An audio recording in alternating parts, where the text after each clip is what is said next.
샬롬, 반갑습니다. 이 자리에 선 거는 근 한 4개월, 5개월 만인 것 같습니다. 긴 세월이 아닌데 오니까 또 이렇게 시스템도 잘 돼 있고 바뀌어서 참 좋네요. 여러분의 얼굴을 또 봐서 참 반갑습니다. 아마 너무 오래돼서 다 잊으셨겠지만 이전에 제가 설교했을 때 그 하나님의 성품에 대해 함께 나누었던 기억이 있습니다. 우리가 하나님의 성품을 묵상하는 것이 대단히 중요한데 왜냐하면 하나님이 어떤 분이신지를 저희가 제대로 알아야 우리의 삶 속에서 하나님께서 어떻게 역사하시는지를 경험하고 체험할 수가 있고 깨달을 수가 있기 때문에 그렇습니다. 그리고 그렇게 깨달을 때에야 내 삶 속에서 하나님의 뜻과 말씀을 적용시켜 삶을 살아낼 수 있을 것이기 때문에 우리가 날마다 하나님의 성품을 묵상하는 것은 대단히 중요하다라고 말씀드릴 수가 있겠습니다. 우리가 희미해진 기억을 붙잡기 위해 간단히 복습을 해보자면 저희가 맨 첫 번째로 하나님의 성품을 다루어 봤을 때는 하나님의 어떤 걸 다뤘죠? 선하심, 좋으신 하나님에 대해 다루어 보였습니다. 그리고 그 뜻은 하나님은 그분의 뜻을 반드시 완성시키시는 분이시다. 그런 의미를 가지고 있다라고 했고요. 두 번째로 다룬 하나님의 성품은 하나님은 전능하신 분이시다. 그리고 그것의 뜻은 하나님께서는 창조주이시기 때문에 모든 것을 하실 수가 있으며 그분의 약속을 우리 가운데에 당연히 이루실 수 있는 분이시다라고 우리가 함께 살펴보았어요. 오늘은 하나님의 성품 세 번째 시간이 되겠는데 오늘의 주제는 거룩하신 하나님입니다. 우리가 하나님은 거룩하시다 이 말을 참 많이 들어보았을 거예요. 이 하나님의 거룩하심에 대해 생각해 보고 그 거룩하심이 그러면 오늘날 우리에게는 어떤 의미가 있는지 그리고 우리의 삶 속에서 그것을 어떻게 적용시키며 살아낼 수 있는지를 함께 생각해 보고 싶습니다. 거룩하다라고 하시면 여러분은 뭐가 떠오르십니까? 거룩하다. 너무 다 짧게 얘기하셔서 안 들리는데 예를 들면 뭐 이럴 수가 있겠죠. 뭐 사람들마다 다르게 생각할 수도 있겠지만 거룩하면 어떤 분위기의 일종이라고 생각할 수가 있겠습니다. 거룩하다라는 것은 왠지 교회에 오면 좀 조용하고 차분하고 설교자가 어떤 두꺼운 가운을 입고 설교를 해야 할 것 같고 왠지 현대적인 악기, 드럼이나 이런 것보다는 테이프 오르간이나 이렇게 장엄한 곡이 울려 퍼지는 교회의 모습을 생각할 때 거룩하다라고 생각할 수도 있을 것 같습니다. 하지만 그렇지는 않습니다. 거룩은 어떤 분위기나 느낌이나 무슨 우리의 오감에서 느껴지는 그런 감정을 이야기하는 것이 아닙니다. 거룩하다 하면은요, 성경 원어 구약 히브리어에서는 오늘 두부어 맨 앞에도 나와 있는데 카도시라는 말이 쓰였어요. 카도시. 형용사인데 기본 개념은 구분되었다, 구별되었다, 다르다라는 뜻입니다. 그러니까 구별을 당한 쪽 입장에서 보자면 어떻게 보면 차별이라고 말할 수도 있을 것 같아요. 그러니까 거룩이란 구분과 차별이라고 생각하시면 이해하기가 쉬울 것 같습니다. 자, 그렇다면 이 거룩이란 말은 사실은 누구에게만 쓸 수 있는 말일까요? 하나님께만 쓸 수 있는 표현이 거룩함입니다. 왜냐하면 우리 하나님은 창조주이시고 우리는 피조물이기 때문에 하나님은 거룩하시고 우리는 거룩하지 못해요. 그런데 성경이 기록하고 있는 세상의 역사를 살펴보면 하나님께서는 초월하신 분이시고 독립적인 분이시기 때문에 그 무엇도 필요하지 않으신 분이지만 하나님은 이 피조 세계를 만드시기로 작정하셨습니다. 그리고 그것을 기뻐하셨어요. 그러니까 사람을 만드시고 세상을 만드시고 그 세상과 하나님이 창조하신 세계들을 하나님 자신과 같이 거룩하게 만들고자 하셨습니다. 그것이 하나님께서 이 땅을 창조하시고 우리를 만드신 이유 중에 하나라고 할 수가 있을 것 같아요. 그래서 하나님께서 세상을 창조하신 후에 창세기 2장을 보니까 무엇을 만드셨죠? 에덴 동산을 만드셨어요. 에덴 동산은 모든 세상의 모형이라고 생각하시면 좋을 것 같습니다. 하나님은 특정 공간, 특정 시간대에 특정 대상들을 두심으로 모든 공간과 모든 시간과 모든 존재를 대표할 수 있는 그런 어, 에덴 동산이라는 것을 만드셨다라는 거예요. 그러니까 태초라는 시점에 에덴이라는 공간에 인류의 첫 사람들인 아담과 하와를 두심으로써 저 에덴 동산에서 일어나는 일이 모든 공간과 모든 시간과 모든 존재들에게 영향을 끼치게 만드셨다라는 겁니다. 이것을 우리는 대표 원리라고 부릅니다. 그러니까 에덴 동산에서 아담과 하와가 하나님께 순종하였더라면 모든 공간과 모든 시간과 모든 세계가 하나님의 거룩한 나라로 완성이 되었을 거예요. 그런데 아담과 하와가 하나님께 불순종함으로 이 에덴 동산에서 일어난 범죄 때문에 거룩함이 퍼지는 것이 아니라 그 죄의 영향력이 모든 공간과 모든 시간과 모든 존재에게 영향을 끼치게 되었습니다. 이것을 우리는 타락 사건이라고 부르는 것이죠. 자, 그런데 우리 하나님은 인간의 실패와 세상이 거룩하게 만들어지는 것들이 멈춰지고 반대로 된 그 상태를 그냥 두지 않으시고 다시 회복시키기를 원하셨어요. 그래서 그 다음 성경에 우리가 익히 알고 있는 수많은 역사들과 신약에 오는 그러한 일들이 일어나게 되는 것입니다. 그런 사건들 속에서 이 거룩이라고 하는 그 구별의 단계가 이제 나타나게 되는 것인데, 그러니까 좀 더 거룩하고 좀 덜 거룩하고, 다른 말로 하면 하나님께 조금 더 가깝거나 조금 먼 그런 구별의 단계들이 나타나기 시작하는 거예요. 공간으로 한번 살펴보겠습니다. 하나님께서는 온 피조 세계를 창조하셨는데 그 중에 거룩한 하나님의 땅을 특정하여 선택하셨어요. 어딜까요? 가나안 땅을 어, 선택하셨습니다. 그리고 그 가나안 땅에서 우리가 소위 거룩한 성이라고 부르는 무슨 성일까요? 예루살렘 성을 선택하셨어요. 그 예루살렘 성 안에 더 거룩한 공간이 있어요. 그것은 바로 성전입니다. 성전. 성전 안에서도 더 거룩한 곳이 있으니 그게 바로 성소예요. 성소. 그리고 성소 안에 가장 거룩한 법궤가 있는 곳을 지성소라고 부르게 됩니다. 이 대제사장만 1년에 하루 들어갈 수 있는 공간인데, 그래서 이것들을 성경을 연구한 사람들은 거룩의 구별 단계라고 부르게 되는 거예요. 공간뿐만 아니라 시간이나 존재들에 있어서도 동일한 것들이 나타나는데, 시간의 구별을 한번 살펴보자면 모든 시간이 있죠. 모든 시간들이 있는데 그 중에 일주일에 하루 거룩한 날이 있어요. 그게 바로 안식일입니다. 안식일. 그 다음에 한 달 중에 하루 거룩한 날이 있으니 월삭이라고 하는 것을 두셨고요. 더 안으로 들어가면 절기들이 있고, 더 안으로 들어가면 7년에 한 번 돌아오는 안식년이 있고, 더 거룩한 시기를 정하자면 50년마다 한 번 돌아오는 희년이라고 하는 것을 두셨습니다.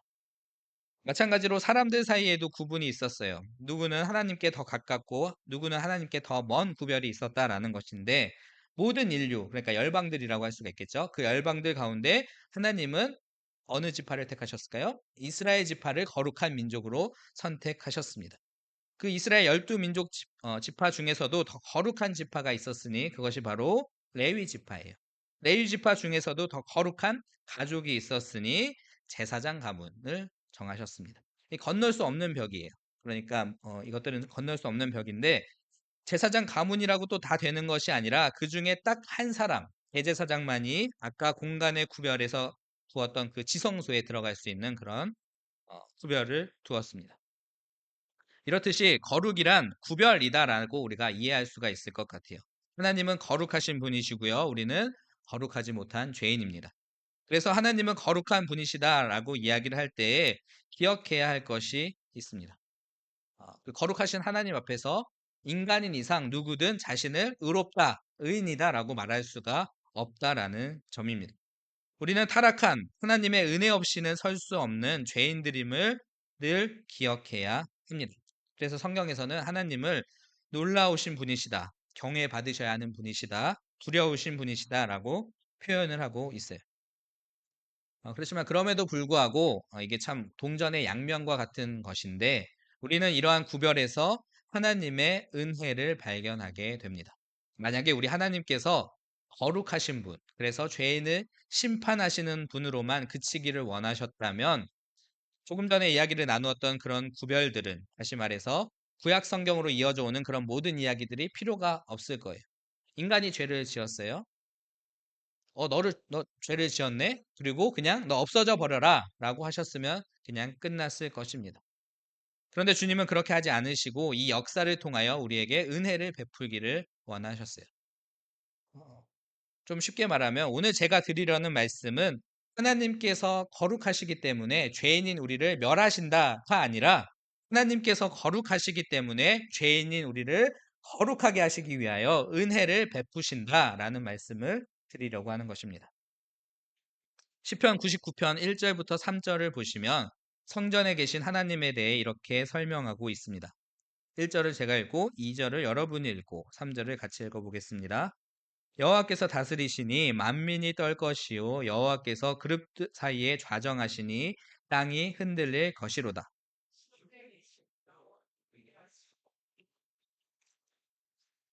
주의 크고 두려운 이름을 찬송할지니 그는 거룩하심이로다. 아멘. 1절 보니까 여호와께서 다스리시는데 어디 사이에 좌정하셨다고 했죠? 그룹 사이에 좌정하셨다라고 했어요. 그림을 보시면 이거는 지성소 법궤 위에 그룹들이 날개를 이렇게 펴고 맞대어 있는 그림인데 거기에 이제 우리 주님께서 임재해 계시다라는 거예요. 2절에 보니까 시온에 계시는 여호와이시다라고 말씀을 하는데 시온은 어디죠? 예루살렘이에요. 예루살렘. 그러니까 예루살렘에 있는 성전 안에 있는 지성소에 주님께서 임재해 계신다라는 것입니다. 3절에 보니까 그래서 주의 크고 두려운 이름이라고 말하면서 하나님은 거룩하신 분이라고 표현하고 있습니다. 하나님께서는 우리를 심판하심으로 그냥 끝내버리실 수 있는 분이셨는데 그렇게 하지 않으시고 시간을 뚫고 공간을 뚫고 찾아오셨어요. 어디로 찾아오셨어요? 예루살렘 성전으로 그렇게 임재하셔서 죄인들을 향하여 다가오셨다라는 것입니다. 오늘 계속해서 강조해서 말씀드릴 것인데 거룩하신 하나님은 우리를 찾아오시는 하나님이세요. 이 사실을 잊지 마시기를 바랍니다. 인간이 아무리 신을 찾으려고 해도 하나님께서 자신을 숨기시면 결코 찾을 수가 없을 거예요. 하나님께서는 우리를 찾아오시는 하나님이시다를 오늘 기억해 주시기를 바랍니다. 그렇게 찾아오시는 하나님이시지만 그럼에도 불구하고 구별이 존재해요. 한계가 있다는 말씀인데 죄인들은 거룩하신 하나님의 지성소로 쉽게 갈 수 있었어요? 없었어요? 없다고 말씀드렸습니다. 제사장 가문이 아니면 거룩한 곳에 들어가 공사할 수도 없었고 이 지성소 안에는 대제사장이어야만 가실 수가 있었고 그것도 1년에 딱 하루만 들어갈 수가 있었어요. 이걸 어기면 어떻게 되었을까요? 죽었습니다. 죽었어요. 부정한 자가 주님의 법궤를 만진다든지 말씀대로 하나님의 거룩함을 다루지 못했을 때 일어나는 결과는 죽음이었습니다. 쉽게 말하면 구약에 있어서 이것은 어떻게 보면 그림의 떡과 같은 거였어요. 하나님께서 임재해 계신다고 하지만 죄인인 우리는 하나님께 가까이 나아갈 수 없는 그런 어떤 거대한 벽이 막혀 있었다라는 것입니다. 거룩하신 하나님과 만나 그분과 교제하고 그분과 무엇을 한다는 건 그냥 나 같은 사람에게는 죄를 짓고 연약함이 있는 나 같은 사람에게는 그냥 그림의 떡과 같은 이야기였다는 거예요. 그런데 어쩌면 이 시대를 살아가는 우리들도 똑같은 생각을 하고 있는지도 모르겠습니다. 거룩하신 하나님, 경배 받으셔야 마땅한 하나님, 놀라우신 주님은 왜인지 되게 멀리 계신 분으로 인식되고는 합니다. 예배 시간에는 와서 잠깐 뵙는 것 같으나 평소에는 같이 계시지 않는 것 같은 아니면 어떤 훌륭한 신앙인들에게는 동행하시는 것처럼 느껴지지만 나같이 잘 모르고 부족한 사람에게는 너무 멀게만 느껴질 수도 있을 것 같아요. 그런데 오늘 가장 중요한 포인트는 지금부터인데 거룩하신 하나님, 존귀하신 하나님, 피조물이 감히 뵙기도 어렵고 죄인이 감히 가까이 나아가기도 어려운 그 하나님이 하나님의 거룩하심이 성경에는 어떻게 묘사되고 있는지를 우리가 잘 살펴보아야 합니다. 하나님은 그냥 거룩하신 그 상태, 자기 혼자만 거룩한 상태로 머물러 있기를 원하시지 않으셨어요. 다시 말해서 구별되어 있던 그 벽을 허물고 하나님의 거룩을 확장시키시기를 원하셨습니다. 특정 시간, 특정 공간, 특정 대상에게 주어졌던 에덴 동산, 그곳에서 이루어지는 일이 그곳에만 영향을 미치는 것이 아니라 전체에 영향을 미친다고 이미 말씀드렸습니다. 하나님께서 그렇게 하시기를 원하셨던 이유가 무엇이겠습니까? 온 세계, 그 안에 가나안 땅, 그 안에 예루살렘 성, 그 안에 성전, 그 안에 성소, 그 안에 지성소, 이렇게 안으로 들어갈 때에 거룩하신 하나님께 더 가까이 나아간다고 했습니다. 그런데 하나님은 그 한가운데에 일어난 일을 전체로 이제 점점 확장시키기를 원하셨어요. 이것이 하나님이 일하시는 역사의 패턴이라고 할 수가 있겠습니다. 이게 정말일까요? 지성소에만 계시는 그 하나님의 역사가 우리 같이 부족하고 보잘것없는 자들에게도 정말로 오게 되는 것일까요? 우리가 에스겔서에서 그 답을 찾을 수가 있는데 여러분들이 에스겔서 잘 아시겠지만 에스겔서는 에스겔 선지자가 살았던 시대에 전해진 예언이에요. 에스겔은 언제 살았냐면 남유다 왕국이 바벨론에 의해 멸망당하던 그떤 시기에 살았습니다. 그래서 예루살렘의 멸망과 예루살렘의 회복을 노래했던 선지자가 에스겔이라는 선지자예요. 근데 이 에스겔 선지자가 굉장히 특별한 예언을 해서 유명합니다. 어떤 예언을 했냐면 하나님께서 성전을 떠나신다라는 예언을 했어요. 조금 전 우리가 시편 99편을 읽으면서 하나님께서는 예루살렘에 있는 성전에 임재해 계신다라고 했습니다. 그것이 구약 시대의 상식이에요, 상식. 그런데 에스겔은 하나님께서 그 예루살렘 성전을 버리시고 떠나신다라고 예언하고 있어요. 이유가 무엇이냐? 예루살렘에 죄가 가득하기 때문에 떠나신다라고 했습니다. 에스겔서 8장 6절을 한번 읽어보겠습니다. 8장 6절입니다. 시작. 그가 또 내게 이르시되 인자야 이스라엘 족속이 행하는 일을 보느냐 그들이 여기에서 크게 가증한 일을 행하여 나로 내 성소를 멀리 떠나게 하느니라. 너는 다시 다른 큰 가증한 일을 보리라 하시더라. 아멘. 더 내려가서 8장 16절에 보시면 하나님을 떠나시게 하는 죄를 이렇게 표현하고 있습니다. 같이 읽어보겠습니다. 그가 또 나를 데리고 여호와의 성전 안뜰에 들어가시니라.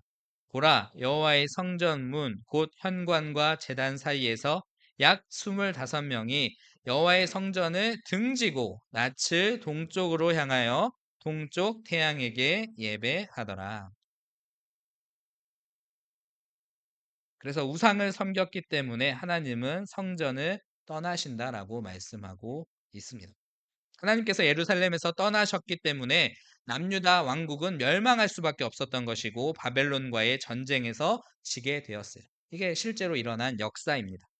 그런데 에스겔 후반부로 가보시면 43장을 보면 하나님께서는 성전을 다시 지으시고 그 성전으로 돌아오신다라는 예언이 나타나고 있습니다.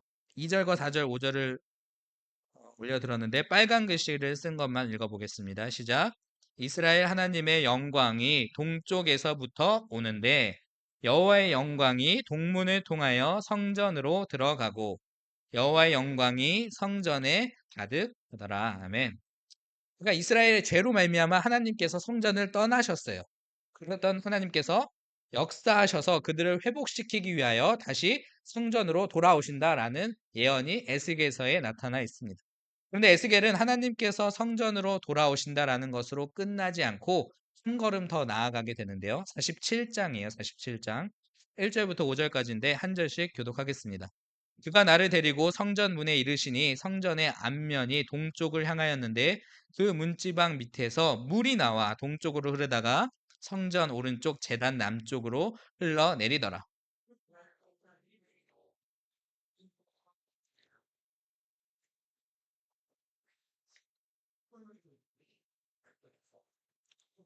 그 사람이 손에 줄을 잡고 동쪽으로 나아가며 천척을 측량한 후에 내게 그 물을 건너게 하시니 물이 발목에 오르더니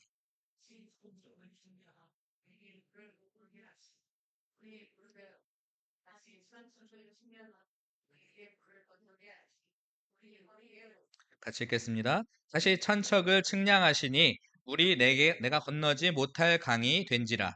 그 물이 가득하여 헤엄칠 만한 물이요 사람이 능히 건너지 못할 강이더라. 아멘. 성전은 거룩한 곳입니다. 하나님께서 다시 돌아오셔서 임재에 계신 곳이에요. 근데 거기서 뭐가 흘러나와요? 물이 흘러나와요. 거룩한 영향력, 하나님의 거룩을 상징하는 물이에요. 그 물이 흘러가는데 점점 깊어진다라고 표현하고 있습니다. 결국에는 사람이 능히 건너지 못할 강이 되었다라고 말씀하고 있어요. 이 강물이 바로 생명의 물이에요. 이 물이 이르는 곳마다 모든 것이 회복되고 다시 살아난다라고 말씀하고 있습니다. 9절에 이렇게 말씀합니다. 이 강물이 이르는 곳마다 번성하는 모든 생물이 살고 또 고기가 심히 많으리니 이 물이 흘러 들어가므로 바닷물이 되살아나겠고 이 강이 이르는 각처에 모든 것이 살 것이며 12절을 여러분 읽어보겠습니다. 시작.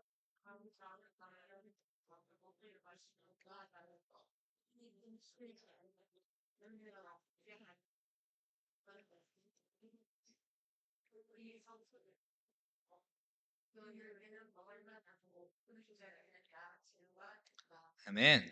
무슨 뜻입니까? 이 물이 가는 곳마다 다시 살아났다라는 뜻입니다. 죽은 것이 살아나고 약한 것이 강하여지고 상처받은 것들이 회복되었다. 그래서 열매가 열리게 되었다라고 하고 있어요. 이 생명수가 이런 능력을 가지고 있었던 이유는 바로 성전에서부터 이 물이 흘러나왔기 때문입니다. 하나님의 거룩함이 능력으로부터 나온 거룩한 물이었기 때문에 그 거룩이 나와서 닿는 곳마다 하나님의 생명과 회복이 일어났다라는 이야기예요. 그렇습니다. 거룩함이란 정적인 의미에서 멈춰 있는 개념이 아닙니다. 성경이 말하는 거룩함이란 구별되었다, 차별되었다. 그러니까 나는 거룩하고 너는 부정하다. 교회는 깨끗하고 세상은 더럽다에서 멈추는 개념이 아닙니다. 반대예요. 하나님의 거룩하심은 움직이는 동적인 개념입니다. 경계선을 넘어가는 거예요. 거룩함에서 부정한 영역으로 나아가는 것입니다. 거룩함이 받을 자격이 없는 것으로 나아가는 거예요. 생명수가 되어 흘러가서 거룩하지 않은 것을 거룩하게 바꾸는 힘이 되는 것입니다. 거룩이란 확장되는 거예요. 그런데 이런 거룩함이 확장된다는 그림은 에스겔 47장에만 나오는 이야기가 아닙니다. 하나님의 거룩하심이 점점 확장되어 나가는 것을 하나님께서 계획하시고 원하시고 이루어오시고 지금도 이루어가고 계신 주님의 계획과 뜻이라는 것입니다. 이것이 어떤 방법을 통해 가능해지는 것일까요? 요한복음 2장 19절과 21절에 보면 이 거룩함이라는 개념인 성전을 이렇게 말씀하고 있습니다. 예수께서 대답하여 이르시되 너희가 이 성전을 헐라 내가 사흘 동안에 일으키리라. 그러나 예수는 성전된 자기 육체를 가리켜 말씀하신 것이라. 아멘. 참 성전이 누구시죠? 예수님이시죠. 성전은 단순히 공간과 어떤 건물을 의미하는 것이 아니라 하나님의 임재를 뜻하는 것이 성전이기 때문에 그렇습니다. 사람이 되어 우리 가운데 오신 예수님께서 참 성전이시다고 성경은 우리에게 가르치고 있어요. 그 예수님께서 구별되었던 그 벽들을 다 허무시기 시작했습니다. 어떤 일을 하셨어요? 십자가에서 죽으셨을 때 지성소에 들어가는 그 휘장을 가르셨고, 다른 말로 표현하자면 벽을 허무시고 그 안으로 들어가셨습니다. 마가복음 15장 37절 38절 함께 읽어보겠습니다. 시작. 예수께서 큰 소리를 지르시고 숨지시니라. 이에 성소 휘장이 위로부터 아래까지 찢어져 둘이 되니라. 아멘. 벽이 이제 허물어진 것입니다. 참 성전 되신 예수님께서 지성소로 하나님의 임재로 참 법궤로 이 땅 가운데 오셨기 때문에 이제는 모든 벽이 허물어지고 거룩함이 확장되는 하나님의 역사가 일어날 수 있게 되었다라는 것입니다. 그래서 사도행전 1장에는 예수님께서 승천하실 때 이렇게 말씀하십니다. 오직 성령이 너희에게 임하시면 너희가 권능을 받고 예루살렘과 온 유대와 사마리아와 끝까지 이르러 내 증인이 되리라 하시니라. 이렇게 말씀하고 있어요. 복음이 확장되는 것이고 말씀이 확장되는 것이고 성령이 확장되는 것이고 동시에 거룩함이 확장되는 것입니다. 주님의 나라는 흘러가서 확장되는 거예요. 성소에만 아니라 예루살렘 전체, 예루살렘만이 아니라 온 유대와 사마리아와 땅끝까지 확장되는 것입니다. 모든 공간과 모든 시간과 모든 민족 중에 하나님의 거룩하심이 세워지기까지 주님의 나라는 흘러가서 확장되는 것입니다. 그러므로 거룩함은 움직이는 것이고 흘러가는 것으로 이해해야 합니다. 그래서 성경학자들은 이렇게 표현을 하고 있어요. 예수 그리스도 안에서 거룩하심이란 더 이상 심판과 징계만을 하는 원리가 아니며 오히려 교회를 거룩하게 하고 하나님의 나라를 확장해 나가게 하시는 은혜로 역사하시는 거룩이다. 이렇게 표현하고 있어요.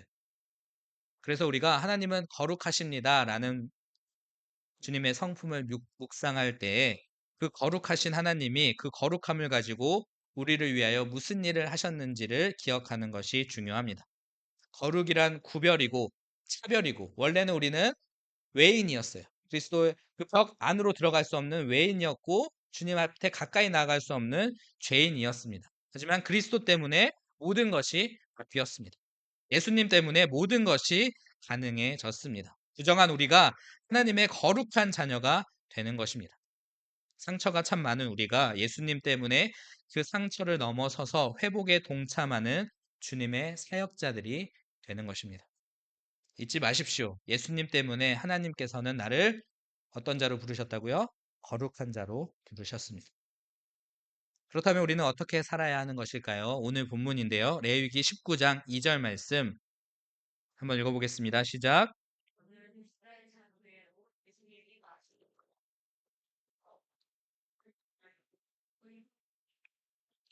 아멘. 하나님이 거룩하시기 때문에 우리도 거룩한 자로 살아야 한다라는 것입니다. 근데 거룩은 흘러가는 거라고 말씀을 드렸어요. 갖고만 있는 것이 아니라 흘러가야 합니다. 그래서 주님은 로마서 12장 1절에서 이렇게 말씀하십니다.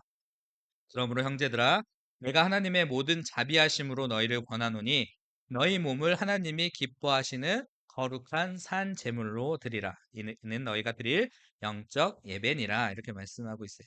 거룩한 산 제물로 드리라는 것이 무슨 너가 선교를 나가서 죽음으로 순교해라 라는 말이 아니죠. 우리의 삶이 하나님의 거룩을 흘려보내게 하는, 그러니까 갖고만 있는 것이 아니라 그 거룩을 흘려보내게 확장시켜야 한다는 것입니다. 삶의 실천으로 하는 그러한 성도로 살아야 한다고 말씀하고 계십니다.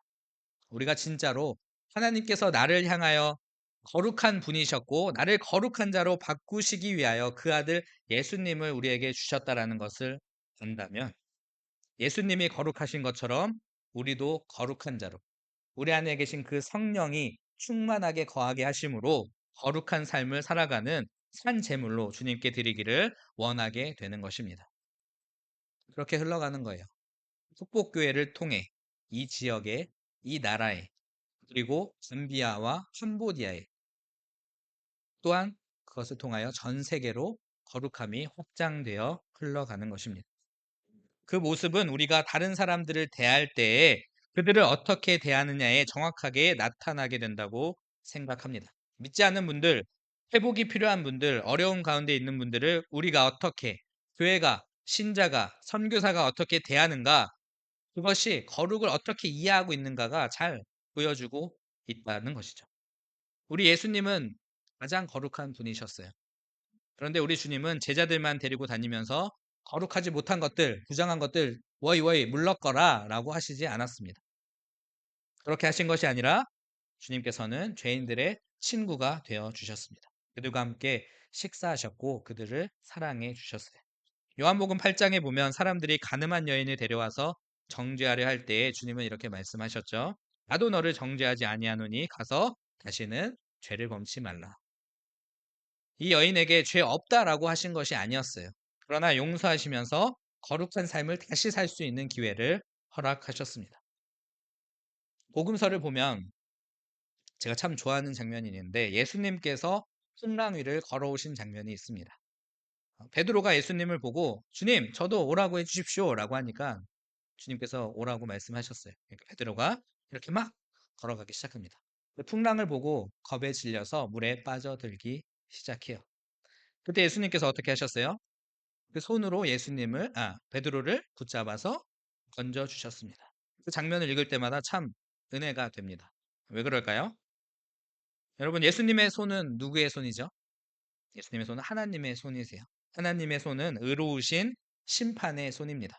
성경에서 여호와의 손은 죄인들에게 멸망의 심판을 내리는 손으로 기록되고 있어요. 그러니까 이 믿음 없는 베드로를 예수님이 만지시면요. 원래는 어떻게 돼요? 베드로가 죽어야 맞는 거예요. 그런데 예수님의 손이 베드로를 건지셔서 구원해 주셨습니다. 어떻게 이게 가능해진 것일까요? 그 거룩하신 예수님의 손이 우리를 위하여 십자가에 못 박히시는 대신하여 죽으시는 은혜의 손이었기 때문에 가능한 것입니다. 예수님 때문에 모든 것이 바뀌었어요. 그래서 예수님은 그 예수님의 손이 가게 되는 머무르는 곳마다 회복의 역사가 일어나는 것을 우리가 볼 수가 있습니다. 베드로를 건져 주셨고 병자를 만지면 낫게 되었고 보지 못하는 자를 만지시면 보게 되었습니다. 오랫동안 혈루증 앓던 여인이 부정한 그 몸으로 거룩한 주님을 만졌을 때에도 그 여인의 부정함이 주님께로 전염된 것이 아니라 주님의 거룩함이 그 여인에게 흘러 들어가서 병이 고쳐지게 되었어요. 주님의 손은 그 거룩한 손은 용서의 손이며 은혜의 손인 줄로 믿으시기 바랍니다. 그렇다면 너희의 삶을 거룩한 산 제물로 드리라. 나 여호와가 거룩하니 너희도 거룩하다 하신 하나님의 말씀, 우리가 어떻게 따를 수가 있을까요?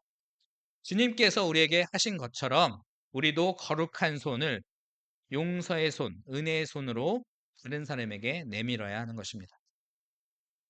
캄보디아에서 제가 학교와 교회를 섬기고 있지만 그 안에는 여전히 연약하고 성숙하지 못한 사람들이 참 많아서 왜 이렇게 연약하지, 왜 이렇게 상처가 많은지, 언제까지 기다려야 줘야 하는지를 생각하게 될 때에 부족하다, 연약하다라는 것으로 끝내는 것이 아니라 나의 손을 내밀어서, 은혜의 손을 내밀어 돕는 그런 거룩한 삶이 되어야 할 것입니다. 또한 교회 밖에는 믿지 않는 분들이 참 많죠. 주변에는 교회를 싫어하고 비판하는 분들도 계십니다. 때에 따라서는 참 억울하다는 생각이 들 때도 있어요. 그런데 교회는 거룩하고 세상은 거룩하지 않으니 교회가 세상을 심판한다? 아니죠. 심판은 오직 누가 하시는 거예요? 하나님께 맡겨드리면 되는 겁니다. 우리가 해야 할 일은 하나님께서 우리에게 해주신 것처럼 경계선을 넘어서서 벽을 허물고 구별을 허물고 은혜가 흘러가도록 우리에게 주신 것으로 섬기고 가서 같이 있어주고 같이 웃어주고 같이 울어주는 것. 그렇게 은혜의 손을 내밀 때 그들이 이렇게 말을 하겠죠. 당신들은 도대체 누구십니까? 그러면 우리가 뭐라고 대답해야 될까요? 우리는 거룩하신 주님의 은혜를 받은 예수님의 사람들입니다. 이렇게 고백할 수 있게 되는 거죠. 우리의 삶과 교회의 모습과 신자된 우리의 생활을 통해 주님의 거룩하심이 점점 더 드러나게 되고 확장되어 가는 것입니다. 하나님이 뜻하신 대로 그분의 거룩하심을 이 땅에 점점 더 확장시켜 나아가는 저와 여러분이 되기를 주님의 이름으로 축원합니다. 기도하겠습니다.